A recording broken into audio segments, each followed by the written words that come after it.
సిక్తుందేమో ఎత్తుకొని మనం కాసుకోండి. సిక్కేది ఏమీ లేదు. ఏమన్నా ఉందంటే ఇస్పిట్ పేరు ఉంటుంది అంతే.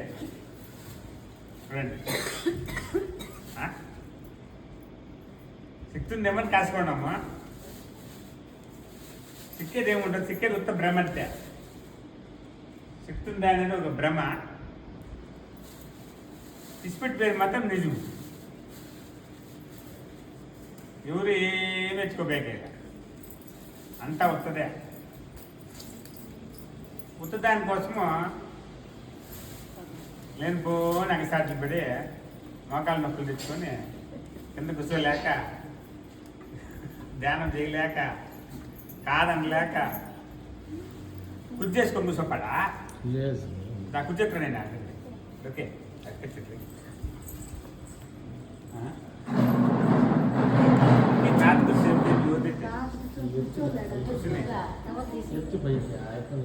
టవల్ మంచం మీద సేపు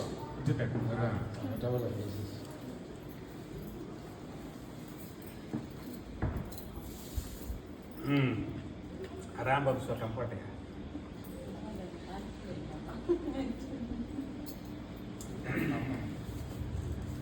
ఎంతో మంది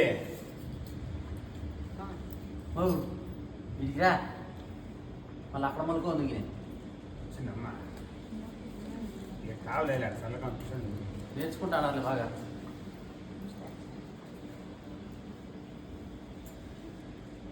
మనము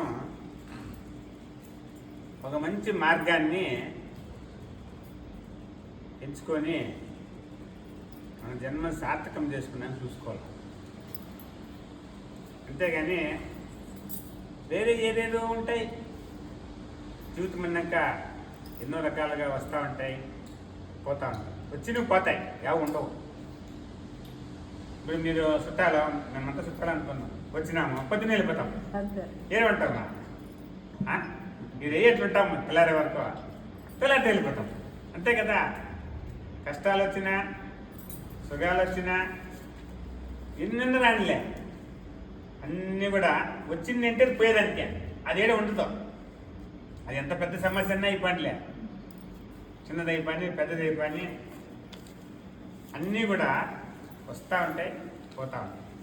ఎందుకంటే ఈ ఉసిరాటము ఒకే తాము నిలిచిపడి పెట్టి యాగు వచ్చేటవో, అది వస్తూ ఉంది పోతా ఉంది, వస్తూ ఉంది పోతా ఉంది, వస్తూ ఉంది పోతా ఉంది. దాన్ని అనుసరించుకొని అన్నీ వస్తూ ఉంటాయి, పోతా ఉంటాయి. కానీ ప్రతి దానికిను ఒక సమయం గడువు అనేది మాత్రం ఉంటుంది అంతే. అర్థం చేసుకో. ఆ గడువు వరకే అది ఉంటుంది మన దగ్గర. ఆ గడువు తప్పిందనుకో మళ్ళా దూరం అయిపోతుంది. ఏదైనా కావచ్చు, ఒక భార్య బిడ్డలు కావచ్చు, అన్నదమ్ములు కావచ్చు, అక్కచెల్లెలు కావచ్చు, ఎవరైనా సంబంధాలు కావచ్చు, ఏదైనా బంధువులు కావచ్చు, ఒక డబ్బు కావచ్చు, ఆస్తి కావచ్చు, ఏది కూడా అన్నీ దగ్గరకు వచ్చింటే ఉంటాయి, నీ దగ్గర ఉన్నట్టే ఉంటాయి, దూరం అయిపోతుంది. అదొక భ్రమ. నాది అనేది ఒక భ్రమ. ఆ భ్రమలోనే మనం బతికేస్తున్నాం. చూడండి, ఆ భ్రమిస్పెట్టి వేరే ఏమి జరగదు ఇక్కడ.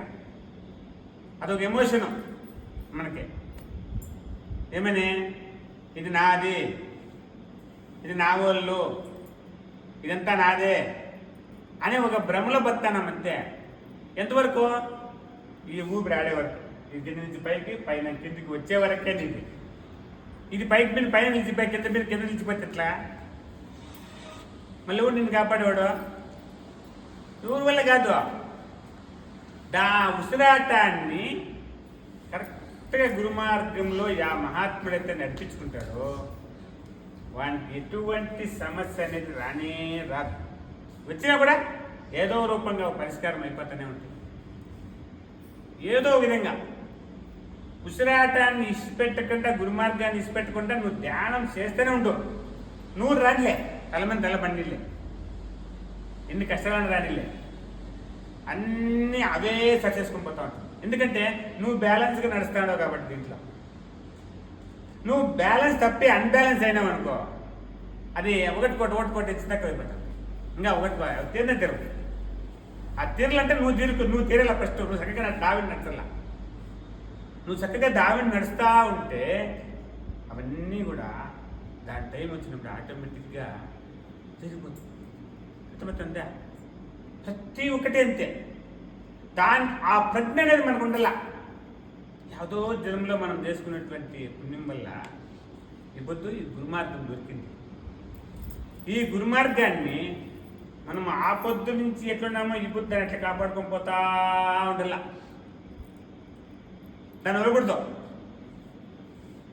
అప్పుడు మనల్ని మన బెడ్లు వాళ్ళ బెడ్లు దాన్ని చేసుకొని అందరి బతుకులు అందరి జీవితాలు హ్యాపీగా బతికేయచ్చు. ఏం స్వామి ఎందుకు లేని వాళ్ళు బతకాలంటే వస్తారు, కాదంట్లా, నేను కాదంట్లా, వాళ్ళు బతుకుతున్నారు. కానీ అది వేరే రకం, మనం వేరే రకం.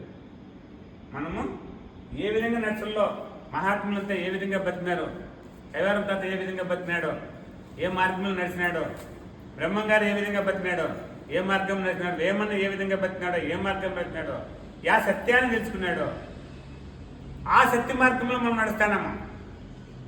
పెట్టుకోండి, మహాత్ములు నడిచినటువంటి సత్య మార్గం ఇది. అటువంటి మార్గంలో మనం నడిచేటప్పుడు ప్రతి ఒక్కటిను ఆ దైవమే నిన్ను నిర్ణయిస్తుంది. ఏం కాలేదు అలాంటే ఆ ఒక్క వాతావరణము, ఆ జాగా ఇంగడచ్చలను అంతే. ఆ జాగాలో నీ తలకాయలు ఇప్పుడు మన తలలో ఎన్నో ఆలోచనలు ఉంటాయి. ఇప్పుడు నా తలలో ఎన్నో ఆలోచనలు ఉంటాయి. ఎన్నో ఆలోచనలు పెట్టుకున్నామంటే నీకు ఏది కావాలో లోపలికి వచ్చే జాగా ఉండదు. చూడు, ఆ జాగా క్లీన్ చేసుకోవాలా, శుద్ధం చేసుకోవాలా. ఇప్పుడు ఏడు శుద్ధం ఉంది జాగా, మనం ఇక్కడ కూర్చున్నాము. ఏడంతా మోట్లో ముద్దలు అవి వేసి జాగా కూర్చునేది తావలేదు, బయట కూర్చోవాల్సి వస్తుంది కదా. అదేవిధంగా మన తలకాయలు ఎన్నో నూనె పెట్టుకుంటే మనకో మనకు కావాల్సిన లోపలికి తావ ఉండదు. అప్పుడు మనం అనుకునేది కాదు. కారణం ఏమి? బిజీ అయిపోయింది, అది జాగా ఫిల్ అయిపోయింది. ఆ ఫిల్ అయిన దాన్ని మనము తీసేయాలి, డిలీట్ చేయాలి, రిమూవ్ చేయాలి. ఆ రిమూవ్ చేయాలంటే ధ్యానమే చేయాలి, కానీ ధ్యానం విడిచిపెట్టి వేరే మార్గం లేనే లేదు. ధ్యానాన్ని ఎట్టి పరిస్థితుల్లోనే ఏమారకూడదు. ఏమారకుండా పొద్దున్నే సాయంత్రం ఎట్లా ఫస్ట్ క్లాస్గా ఆశ్రమం కట్టుకోవడం అర్థమవుతుందా? నీట్గా ఎన్నో ఏళ్ళ నుంచి ధ్యానంతోనే ఈ లెవెల్కి స్థితికి వచ్చినాం. ఇప్పుడు దాన్ని ఏమారకన్నా మనం కాపాడుకొని పోవాలా. కొంచెం అట్లా ఒక 6 నెలల సంవత్సరం అట్లా దొబ్బేస్తే మనకి గట్టో ఈ గట్టి ఎక్కేస్తాం. ఇంక చాలా లేదు, దగ్గరికి వచ్చేసింది. అది చాలా టైం లేదు. అయినా ఆ సమస్య తీర్చేక్ష ఇప్పుడు ఏది కూడా ఒక ఎక్స్పైరీ డేట్ ఉంటుంది. ఇప్పుడు ఒక రోగానికి ఒక జ్వరం వచ్చిందప్ప, ఒక రోజు ఉంటుంది, 2 రోజులు ఉంటుంది, 3 రోజులు ఉంటుంది. 3 రోజులు కంటిన్యూగా ఒక మాత్ర వేస్తే మీరు ఎగిరిసి వచ్చాయి ఎక్కడ పైన అది పరిగెత్తి యాదవంతో వెళ్ళిపోతుంది. మనలో బట్ల ఉంటుంది జ్వరమా వెళ్ళిపోతుంది. ఇప్పుడు ఒక సమస్య వచ్చింది, అది ఎట్లా ఉండదు, దానికి ఎక్స్పైరీ డేట్ దగ్గరికి వచ్చేసింది. అది ఇంకా అది వెళ్ళిపోయే టైము. మనమేం చేసినామా గేట్ బేగలా వేసినాం, నువ్వు బాబు నువ్వు వేరే ఉండాలా చూస్తా. ఆ పోయేదానికి అవకాశం చేసే వల్ల అవకాశాన్నే ధ్యానం. ఆ సానుకూలమైనటువంటి ఒక వాతావరణాన్ని మన లోపల మనం సృష్టించుకుంటే ప్రతికూలములన్నీ పక్కకి వెళ్ళిపోయి సానుకూలంగా దాని పరిష్కారం అది వచ్చి నీ సమస్యని పరిష్కారం చేసి అది వెళ్ళిపోతుంది, అది నిలబడదు. దానికి మనం అవకాశం ఇవ్వాలి. అక్కడ మనము అజాగ్రత్త ఉండకూడదు. అర్థమవుతుందా? అరిసెట్ వర్గాలు ఉంటాయి, వాటికి అవకాశం ఇస్తావు, ఎగిరి వస్తూ ఉంటాయి. దాని అంతా పట్టుకొని ఏం చేసేది? దాన్ని పట్టుకొని ఊరు ఉద్ధారమైన జగత్లా, ఊరు ఉద్ధారమైనలా. దానివల్ల ఎక్కువ సమస్యలే కానీ సమస్యలు తక్కువగా ఏం లేవు. అర్థమైనా? అరిసెట్ వర్గాలు తంటకే పోకూడదు. ఇప్పుడు మనం పెట్టుకొని బరువుకి దాని తంటకి పోకుండా ధ్యానాన్ని కాపాడుకోండి.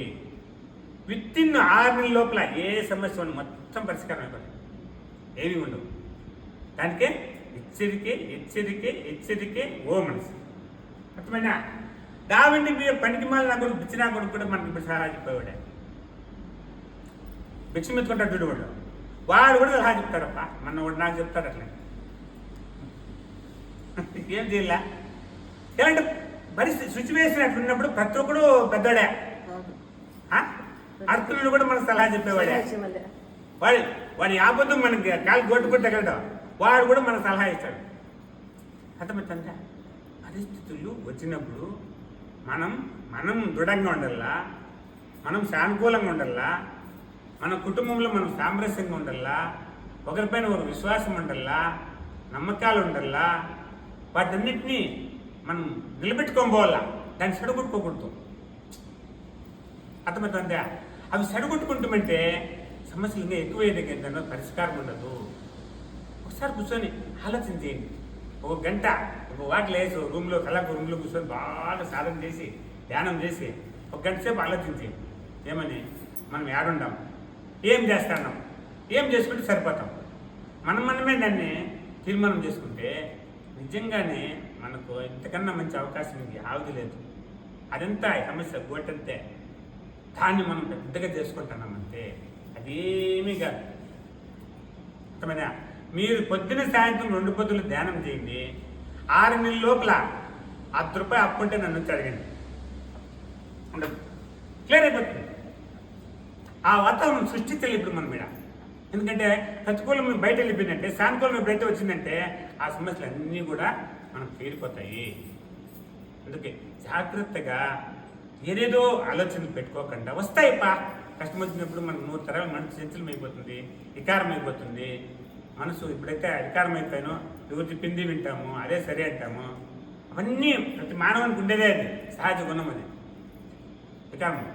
దానికి మనం బానిస కాదు, మనసుకి మనం బానిస కాదు.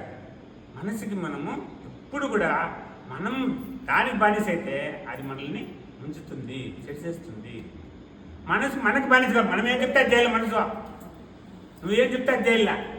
మనసును ఆ విధంగా మన అదోటిలో పెట్టుకోవాలా. మనసును విచ్చలవిడిగా ఇచ్చిపెట్టకూడదు. అర్థమైనా? దాన్ని మనం కంట్రోల్గా పెట్టుకొని ధ్యానం ప్రతి నిత్యము చేసుకోండి. ఏది ఉండదు. ఆ పొద్దు నుంచి ఎట్లుంటారో దానికన్నా ఇంకా బాగుంటారు. ఇప్పుడు సమాజంలోనూ ఒక మట్టానికి వచ్చినాము. ఇప్పుడు మన గౌరవాన్ని మనం కాపాడుకోం వల్ల నూరు ఆరే పని ఎవడు ఏమన్నా కూసుకొని. అర్థమైనా? విత్ ఇన్ 6 నెలల సంవత్సరం లోపల దాన్ని క్లియర్ చేసుకొని మగవాళ్ళ మాదిరిగా మేసం తేడాల. అది ఛాలెంజ్. ఆ ఛాలెంజ్ తీసుకొని మనం ధ్యానం చేయాల పొద్దున సాయంత్రం. ఎవరికి చెవులు అవుతుంది, చెవులు లేవు, మా చెవులే వినిపించలేదు అనుకోండి. ఏ తంటికే పోతుంది. ఏది ఆడ చెప్పేది ఆడ ఏడు చెప్పేది వాళ్ళ మాట తినేది మనం దాని తలకాయ నొక్కే పోకూడదు. అయినా మనదేదో మనం కూర్చోవాలా, ధ్యానం చేసుకోవాలా, దాన్ని ఏ విధంగా పరిష్కారం చేసి మాట్లాడుకోవాలా, దాన్ని క్లీన్గా సర్దుకొని ఏదో కొన్ని మనము ఆవేశాలతో తప్పులు చేసింటాము, వాటిని సరిచేసుకొని ముందు ఎక్కడల్లా ఆ విధంగా బతికేకి మనం ప్రయత్నం చేయాలి. ఇప్పుడు అది మనకు టాస్క్, ఛాలెంజ్. గుర్తుపెట్టుకోండి. అర్థమవుతుందా? ఇప్పుడు చేసినాం, అయిపోయింది. ఇంకా దాన్ని దింపుకోవాలా. దింపే వరకు దాన్ని నిద్రపోకూడదు. దానికి ఒకటి సానుకూల వాతావరణం మన లోపల, మన తలకాయలో ఉండాలి. అర్థమవుతుందా? మన తలకాయలో ప్రతికూల వాతావరణం పెట్టుకొని మనం ఎక్కడ ఏం వ్యవహారం చేయాలన్నా కుదరదు. మన ప్రకృతి సహకరించదు. ఆ సహకరించాలంటే దయచేసి నేను మాట అందరూ చెప్తాను, అందరూ కూర్చోండి, ధ్యానం చేయండి పొద్దున్న సాయంత్రము. అందరూ మనసు స్థిరమవుతుంది, శాంతిస్తుంది. మనం అనుకున్నవన్నీ కూడా సానుకూలంగా జరిగిపోతాయి. దానికి యాటికి మీద ఊరి ఏమి చేయలేదు. దేవుడు వచ్చి ఊరిని ఇంత గట్టేసే కయ్యలే. అర్థమైనా? సాధ్యమే లేదు. ఎత్తుకోవడానికి మనమే దింపుకోవాలా. ఎవరు నువ్వు చేతి తిప్పుతారా? ఊళ్ళో నువ్వు తిప్పుతారా? ఎవరు ఎత్తింది అంటే నేను నువ్వే దింపుకో, అంతే కదా. వాళ్ళ ఊరు వాళ్ళే దింపుకోవాలి కదా. ఎవరైనా దింపేకెత్తిందా? సాధ్యమే లేదు. అర్థమైనా? వేగం మీ చేతిలో ఉంది, క్లాక్ చేయలేదు, ఎనికి తిప్పండి. ఎడపక్క తిప్పితే ఓపెన్ అయిపోతుంది. అయినా ఏడా తలకాయలు అట్లా తిప్పుకుంటే ఎనికి ఓపెన్ అవుతుంది. ఓపెన్ అయినప్పుడు బాగా ప్రాణాయామం చేయండి. అయినా ఎంత ప్రాణాయామం చేస్తారో అంత ఆరోగ్యానికి మంచిది. ఈ చెడ్డ ఆలోచనలన్నీ పక్కకి వెళ్ళిపోతాయి, మంచి ఆలోచనలు పుడతాయి. ఎందుకంటే దేహంలో ఎప్పుడైతే మనం అరిసెట్ వర్గాలు ఎక్కువ వాడేస్తామో, ఎప్పుడైతే చింతలు ఎక్కువ చేస్తామో అవన్నీ దేహంలో ఉండే ప్రాణకణాలన్నీ కూడా దాన్ని దిశ ఎక్కిస్తుంది. అర్థమవుతుందా? అవి చెడిపెట్టాయి దాని తలకాయలన్నీ. వాటికన్నిటికీ మళ్ళీ ధ్యానం చేసి నువ్వు శాంత గుణం దాన్ని నింపితే ఆటోమేటిక్గా ప్రతి ఒక్కటి సరిపోతుంది. అది ఇచ్చిపెట్టి మిగతా మనం ఏమి చేసినా కూడా ప్రయోజనం లేదు. వచ్చిందేది మునాల మధ్యాహ్నం బతికేకే. ఈ బుద్ధి రేపు గుట్టుక్కని ఎగురుతాం. ఎగిరేదానికి అంత సింటాలప్ప. ఏడేమి శాశ్వతం ఉంటామా? ఎక్కడ ఎవరు శాశ్వతం ఉండేకెళ్ళా? 20 ఏళ్ళు కానీ 30 ఏళ్ళు కానీ 70 ఏళ్ళు కానీ ఎగరేది మాత్రం గ్యారెంటీ. ఎప్పుడు ఎగురుతారో తెలియదు. మునాల మధ్యాహ్నం బట్టి నేను బతుక్కే ఈ ఊపిరి ఎప్పుడు ఎగిరిపోతుందో తెలియదు. నిద్రలో గుట్టు కంటావో తెలీదు. అర్థమైనా యా నరం ఎప్పుడు చిట్లిపోతుందో తెలియదు, యా టయానికి యా కాలు పడిపోతుంది, యా చేయి పడిపోతుంది, యా నోరు పడిపోతుందో తెలియదు, యా రోగం వస్తుందో తెలియదు. ఇట్లా రోగాల దేహాన్ని ఎత్తుకొని మనం వచ్చినాము. ఆ రోగాల దేహమే నేననే అహంకారంతో ఎన్నాళ్ళు వెలుగుతావు, ఎన్నాళ్ళు ఉంటావు నేనని. ఇది నువ్వా? ఇది చెత్త, మట్టి చెత్త, మట్టితో తయారైంది. శరీరు ఎట్లయితే పుట్టబెట్టినాయో ఆ మాదిరిగా ప్రాణ కణాలు దీంట్లో పుట్టబెట్టుకొని వచ్చినాయి. ఇది దీంట్లో చెడిపోతుంది, ఇది గుర్తుపెట్టుకోండి, ఎగిరిపోతుంది. ఆ పొద్దు నువ్వేడా నేనేడా, ఎవరేం లేదేడా, అశాశ్వతం. అర్థమవుతుందా? అందుకే సత్యాన్ని వదలకుండా సత్యాన్ని పట్టుకోండి. ఎలాంటి ఆ మార్గం మనకు దొరికింది. ఆ పొద్దు నుంచి దాంట్లోనే వచ్చినాం ఇంత దూరము, ఇంతవరకు బతికినాం దాంతోనే. 15-20 ఏళ్ళ నుంచి ఆ మార్గంలోనే బతికినాం. ఆలోచించేయండి. అందరము ఆ మార్గం నడిచినాం, అందరూ ధ్యానం చేసినాం, అందరము దేవుళ్ళ మాదిరిగా దేవతల మాదిరిగా బతికినాం. అర్థమైనా? దాన్ని అట్లే కంటిన్యూ చేసుకోవాలి ముందరికే. దాన్ని అట్లే కంటిన్యూ అట్లే పాస్ చేయాల. మన బిడ్డలకు వాళ్ళ బిడ్డలకు బిడ్డలకు అట్లే పాస్ అవుతా ఉంటే ఈ కుటుంబం ఇంకా యాదో మట్టాన్ని పోతుంది. గుర్తుపెట్టుకోండి. వీటికి నిలిచకూడదు, వీటికి స్టాప్ కాకూడదు. గుర్తుపెట్టుకోండి, హెచ్చరిక చేసుకోండి. దాన్ని మనం కానీ పొరపాటు చేసినామంటే చాలా దాన్ని సమస్యలు ఫేస్ చేయాలంటే చాలా కష్టమైపోతుంది. మనం చేసిందంతా పాడైపోతుంది, ఇంతవరకు కష్టపడేదంతా పాడైపోతుంది.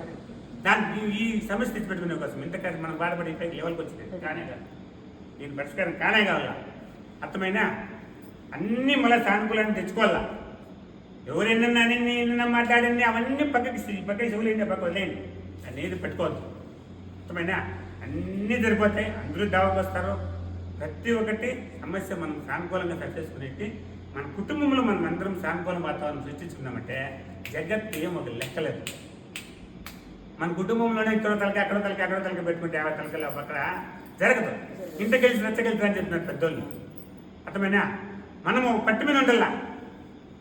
అయినా మనం పట్టుగా ఉంటే ఎంత పెద్ద సమస్య అయినా పరిష్కారం చేసుకోవచ్చు. ఒక మాట మీద ఒక దీనిపైన నిలబడుకొని దీన్ని ఈ విధంగా చేసుకున్నాం, ఈ విధంగా చేసుకున్నాం, ఈ విధంగా చేసుకున్నాం అని చెప్పి పట్టు కూర్చొని ధ్యానం చేసుకొని బాగా ఐకమత్యంగా విశ్వాసంగా బాగా ముందుకు పోయి ప్రయత్నం చేయండి. ధ్యానం ఎట్టి పరిస్థితుల్లో ఆపద్దండి. ఎంతన్నా పనులు ఉన్నా బుద్ధి చేసినాం, పని చేద్దలు చేసినా బుద్ధి చేసినాం. ధ్యానం ఆ బుద్ధి నిలబల ఎన్ని కష్టాలు ఉన్నా బుద్ధి చేసినాం. ఈ బుద్ధి చేద్దాలు లేవు, ఏమీ లేవు, ఊరికే ఉంటుంది ధ్యానం చేసుకోలేకపోతున్నాం. చూడండి ఎంత సమస్య. అట్లా కాకూడదు. హెచ్చరిక చేసుకోండి. ఎంత మీరు హెచ్చరికగా అయిపోతూ ధ్యానం చేసుకుంటే మీకంతా ఎంత పెద్ద సమస్యను కూడా పరిష్కారం అయిపోతుంది. దాని గురించి చెప్తూ వదిలేయండి. మన తలకాయలకు వచ్చింది ఫస్ట్ వాటి శబ్దం తీసేసరికి ప్రయత్నం చేయండి. ఈ సానుకూలమైన వాతావరణాన్ని సృష్టించుకునే ప్రయత్నం చేయండి. ఈ ప్రతికూలం అనేది దాన్ని పక్కకి పని. ఎలాంటే అగ్గి నిప్పు పెట్టుకొని చేతిలో నువ్వు ఎంత చేసినా కూడా అది అగ్గి నిన్నే కాలుస్తుంది, ఇంకెవరిని కాల్చదు. అగ్గి పెట్టుకున్నావు అనుకో, ఇప్పుడు పట్టినావు నిప్పు చేతిలో, నిప్పు ఎవరిని కాల్చేది? ఫస్ట్ నువ్వే కాలేదు. అర్థమవుతుంది. వేరే ఎవరిని కాల్చదు. అది ఎవరికి తొందర అయ్యేలే, ఎవరికి కాదు, మనకే అయ్యేది ఎఫెక్ట్ అది. అందుకు అగ్ని కంటకు మనం పోకూడదు.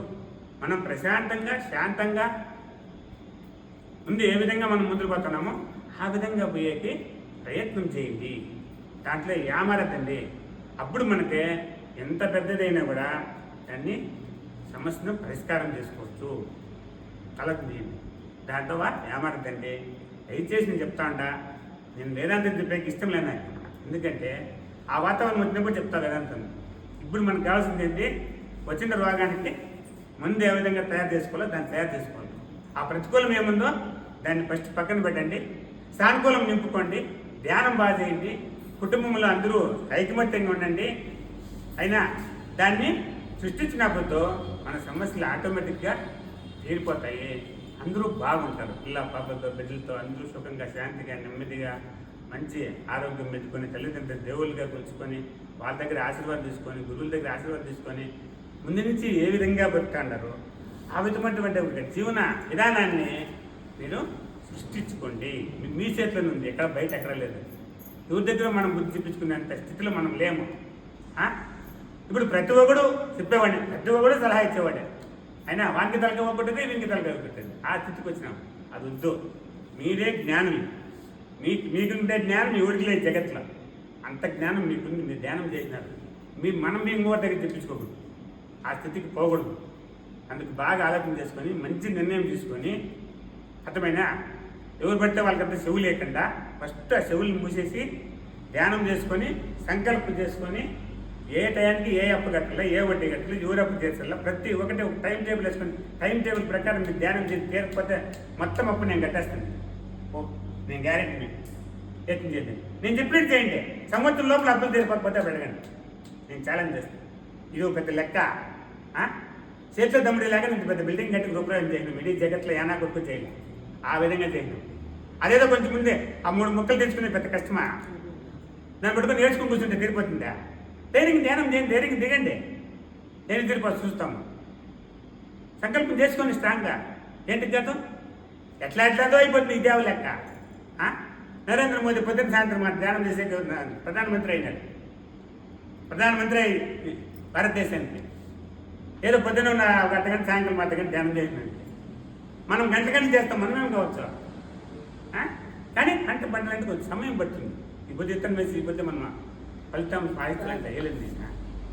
అట్లా మంచి అవకాశం ఉంది మనకు. మనం ఏం చింత చేసే పనిలే. మనం ఎవరి దగ్గర సలహాలు తీసుకునే అవసరంలే.